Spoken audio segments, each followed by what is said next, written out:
Ça, c'est du 44% du Pérou. C'est chien, hein? Ah, je veux une piscine. Ah, je veux me baigner. Oh mon Dieu, c'est bon.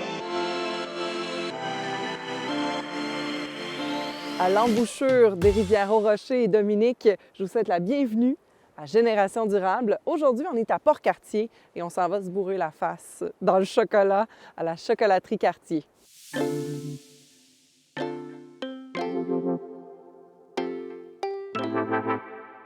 Bonjour, je m'appelle Evelyne, c'est moi qui ai la chocolaterie Cartier et moi ce que je fais c'est une fabrique de chocolat et on est vraiment fiers de créer un chocolat qui est entièrement conçu sur la Côte-Nord et qui met vraiment, je trouve, en valeur nos saveurs d'ici puis de la région.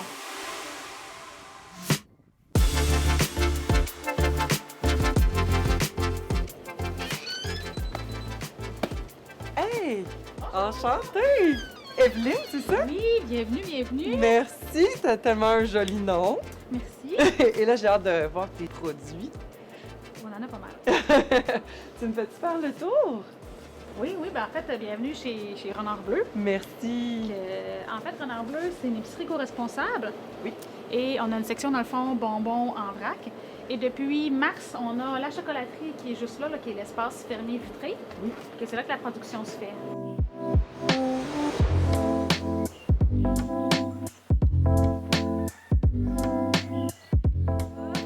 C'est encore meilleur. Moi, je le sens Oh, mieux, hein. vous êtes tellement chanceuse, madame. Les dames. C'est comme une job de rêve. Oui, on Vous êtes comme Juliette Binoche dans le film Chocolat. Je suis correcte? Oui. Les mains sont lavées. Oui, Le filet est mis. Là, j'ai le droit de rentrer. c'est exactement dans le fond, là. C'est des essentiels, hein?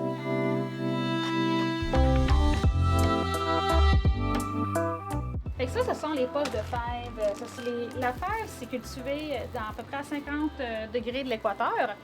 Et nous autres, dans le fond, c'était extrêmement important que nos fèves viennent de fermes qui étaient équitables, certifiées. Une fois qu'on a nos fèves, Oui. on va les trier à la main pour retirer des fois des fèves qu'on trouve laides. Puis après, on va passer à la cuisson. C'est hyper satisfaisant la visite parce que, ben, tu sais, le chocolat qui coule, les odeurs, ça va vraiment chercher tous nos sens, autant visuels qu'olfactifs. Alors, le chocolat, c'est un peu comme la cuisson du café. Plus je le torréfie intensément, plus, dans le fond, mon goût de chocolat va ressortir, mais plus je vais perdre les notes délicates.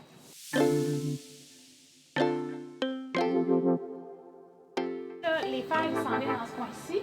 Ça va dans un craqueur. Le craqueur, c'est juste un petit moteur avec des dents qui va casser la fève en morceaux. Ah, fait que c'est casse-noisette. C'est ça. D'accord. Et là, la machine de l'enfer, c'est ici. Alors, c'est mon beautiful et très aimé Eno Winnower. Ce qu'on fait, c'est que quand la fève va être concassée, on a après ça des morceaux de fève et de pleure. La pleure, elle est légère, mais la fève, elle est plus lourde. Fait qu'on on met nos fèves dans le haut. Le moteur va doucement faire tomber les fèves avec la pleure et un système d'aspiration qui est ce petit genre de shop-back Oui. va aller faire un vent. Fait que les pleurs vont être soufflées et tomber ici dans le réservoir. Puis là, tu en vas. Ah, t'en as. C'est ça. Puis là, ici, je vais avoir là, des morceaux dans le fond de fèves. Fait que ce qui va me rester, c'est des fèves puis des grandes pleurs. Ça, c'est tout dans le fond de la pleure Wow. qui a été rejetée. Ça sent full bon en plus. Hey, ça, je peux toucher, j'imagine? Oh, oui, tu plonges ta main. Ah, wow. Oh, c'est satisfaisant. Fait que ça, c'est envoyé à Saint-Pancras. Et eux, cette année, ils ont fait une bière avec ça. Ils font une pastry stout. Ça a vraiment fait une bière qui goûtait là, le chocolat, qui était super comme corsée, vanillée, crémeuse. Puis c'est un échange de partenariat dans le sens que moi, je leur ai donné les plures parce que ça fait mon affaire qu'ils sont réutilisés. Oui. Même si ça a une valeur techniquement, mais j'ai pas le temps de m'occuper de ça. Je veux quelqu'un qui prend tout et qui revalorise. Là, il y a évidemment ça, cette machine-là, elle m'appelle.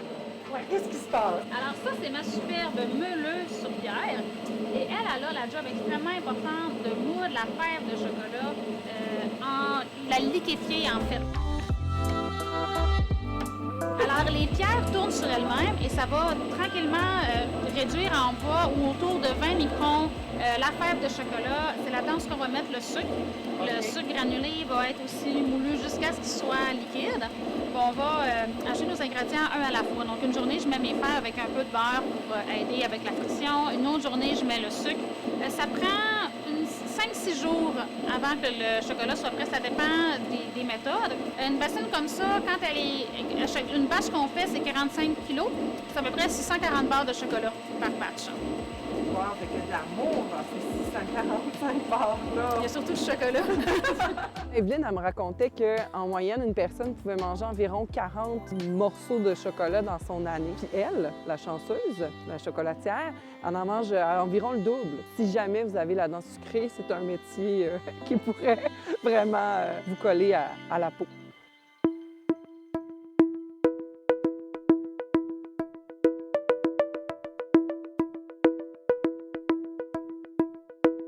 L'autosuffisance fait référence à la capacité d'une personne ou d'un groupe à subvenir à ses propres besoins, notamment en alimentation ou même en énergie. Par exemple, si le Québec s'approvisionnait seulement localement pour son énergie, nous pourrions dire que nous sommes autosuffisants en énergie.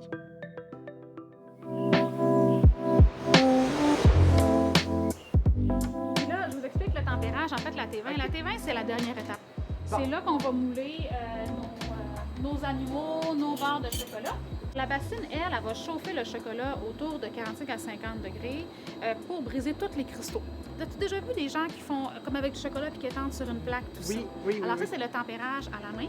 Fait qu'au lieu que ce soit moi à bras qui fait ça pendant des jours et des jours, il y a à l'intérieur une vis de refroidissement qui va tourner en montant. C'est une vis d'Archimède. Fait que le chocolat va être refroidi dans la vis.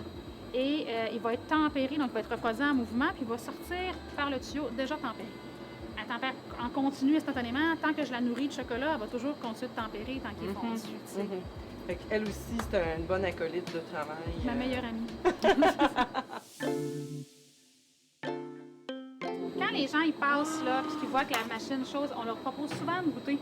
Je comprends. Fait qu'on garde des cuillères juste à côté de l'entrée pour ça, pour pouvoir leur sortir une petite bichette. Ça, c'est du 44 du Pérou. C'est chien, hein? Ah, je veux une piscine. Oh, je veux me baigner. Oh my God! Genre que je m'aurais retrempé la face dedans. Il en reste pas, il en reste plus. Qu'est-ce que ça te procure comme sentiment de faire ça, toi, d'être une des pionnières en mode fabrication chocolat? Beaucoup de fierté, beaucoup de plaisir aussi à faire le chocolat, beaucoup de chocolat gratuit. D'où est venue l'idée de faire un chocolat très nord-côtier, avec les aromates que tu ajoutes, là? On voulait faire du chocolat, puis c'est certain que quand tu fais une fabrication locale, tu dis qu'est-ce qu'on a, nous autres, qui est local, ce qui représente ma région. Parce que veux pas, mon chocolat, comme il est fait sur la Côte-Nord, il y a un goût de la Côte-Nord. Ouais. Tu sais, à quelque part, il est fait sur place, c'est l'air salin qui rentre dans la ventilation, tu sais, en tout cas. Fait que, ça prenait quelque chose qui allait augmenter là, notre goût puis vraiment être connecté avec la région d'ici. On a choisi le lait d'Ira comme logo. Quand on ouvre notre bar complètement, il y a une carte de la région. Fait que nous, on voulait se lier avec d'autres choses régionales puis profiter aussi des saveurs d'ici. Oui. Il y en a plein des bonnes choses d'ici. On a des champignons, des petits fruits, des affaires comme ça que les gens ne retrouveront pas ailleurs. Puis on serait fou de ne pas profiter de notre terroir pour aller le mettre dans du chocolat. Parle-moi des maillages qui sont à l'œuvre ici. Tu as le Manon du Café, Trésor des Bois, la Camerise, ça vient de où? Puis comment ça a vu le jour? Bien, tu sais, pour moi, c'était évident que je voulais prendre les ingrédients locaux. Tout simplement. Fait qu'on allait chercher les compagnies régionales puis locales qui nous offraient ça. C'est comme Trésor des Bois, on achète leurs produits pour avoir de la poudre de champignons crabes, de l'épinette, le manoir, bien entendu, notre bar au café. Ça prenait un café terrifiable. Comment? C'est sûr, on a même appelé la barre le manoir. On est allé chercher des camérise de la ferme Manicouagan. Ça, c'est intéressant parce qu'eux, quand ils font leur jus et qu'ils pressent la camérise, bien, leur résidu, c'est la pleure de camérise qu'ils appellent comme une chip de camérise. Puis nous, ce qu'on leur demande, c'est ça. Fait que donc, c'est comme comme un peu un résidu de production qui est utilisé pour ça, puis c'est super bon. Puis on a mixé ça avec de l'érable. Et là, l'érablière qu'on a pris, c'est Domaine du Cap, qui est quand même, tu sais, la plus proche, mais il n'y en a pas vraiment sur la Côte-Nord. Côte-Nord, parce que ça pousse juste pas tant l'érable. C'est d'avoir l'œil ouvert. Je veux dire, j'avais besoin de sel, faire une barre au sel. C'est un classique, sel et chocolat. On est allé bien entendu chercher sel Saint-Laurent.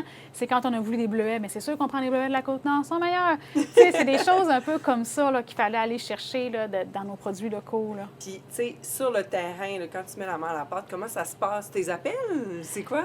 Bien, oui, en fait, c'est que des fois, il y en a carrément que je les sollicite. Il y en a que je vais juste acheter leurs produits, je l'ai déjà, je fais des expériences, j'adore les résultats. Parfait, on fait des bars, on leur dit « Hey, en passant, j'aimerais t'informer que tu as maintenant le bar avec ton produit! » Mais des fois aussi, j'ai demandé des choses comme sur mesure.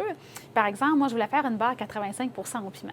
Fait que, tu sais, j'ai communiqué avec Patrick Bergeron là, du Petit Jardin du Nord qui est au Lac-d'Aigle, puis j'ai demandé « Hey, t'aurais-tu des piments comme séchés? » Parce que ces sauces sont liquides, j'aurais pas pu les intégrer. Ça m'aurait pris comme du piment séché. Fait que là, je dis, tu peux-tu comme inventer quelque chose? Fait qu'il m'a fait un mélange de piment extrêmement intense dont on se sert pour infuser nos barres au piment. Ça me permet d'avoir un mélange qui est local, qui est comme custom. Tu sais, il m'a fait un mélange, la liste de piments est ça longue.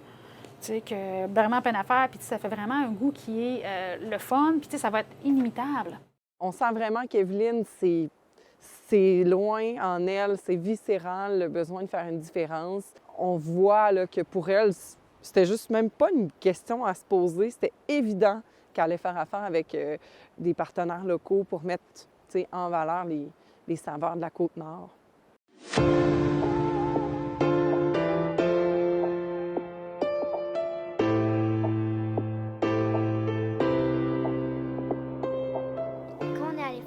Chez Mamie Joanne, quand elle était partie, mais elle a dit qu'il y avait un endroit où est-ce qu'on pouvait aller porter des choses, puis il y a des gens qui avaient moins d'argent qui pouvaient aller les prendre. On va porter mon linge qu'on n'utilise plus à la friperie, ou on les donne à mes petits cousins plus jeunes, parce que souvent mes vêtements sont en très bon état quand j'ai terminé de les utiliser, puis ils sont trop petits. Si possible, quand il y a des trucs qui brisent, des vêtements, des objets, j'essaie de les réparer pour éviter de le jeter et d'en acheter un autre. Ça serait quoi, selon toi, les bons critères d'un maillage qui fonctionne? Bien, c'est surtout un maillage de saveurs, avant tout. Ça prend, dans le fond, des saveurs qui s'adonnent.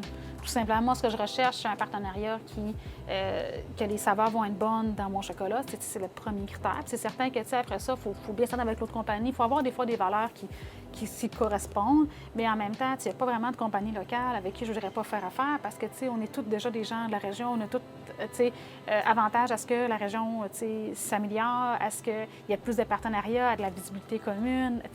Tout le monde a avantage à ça, là. Dans l'avenir, court, moyen, long terme, y a-t-il des pratiques que tu fais là maintenant, que tu te dis « Ah là, je crée un déchet, à qui je pourrais envoyer ça? Qui pourrait s'en servir? » Bien, c'est sûr qu'on a du papier ciré, que veut pas, ça, on en utilise quand même pas mal. Ça serait le fun de trouver quelque chose à faire avec ça. Mais tu veux pas, il est taché de chocolat, d'affaires comme ça. Fait que là, on se demande qu'est-ce qu'on va faire avec ça un jour. Parce que ça ne peut pas vraiment être remplacé facilement par, mettons, du silicone ou quelque chose comme ça. À cause de l'usage qu'on en fait, ça prend vraiment comme beaucoup de papier ciré.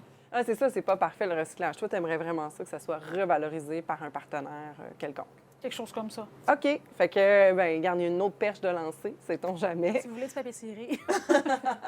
En terminant, là, qu'est-ce qu'on pourrait te souhaiter pour l'avenir, pour ce qui attend la chocolaterie Cartier en termes d'économie circulaire? Ah, on pourrait s'inventer un sucre local. Ah, ça ferait mon affaire. Un sucre local? Moi, dans le fond, c'est que notre sucre, c'est du sucre de canne, bio-équitable, tout ça. Mais c'est ça, si on pourrait avoir comme un sucre local. Comme, mettons, quelqu'un inventerait un sucre d'épinette. Je ne sais pas si c'est sucré, une épinette, mais tu sais, mettons que quelqu'un nous inventerait un sucre local, ça serait vraiment le fun. Un jour, peut-être. Ça serait comme un rêve fou. Inventer du sucre, tu sais, mais pas pour nous autres, pour que d'autres gens nous inventent du sucre.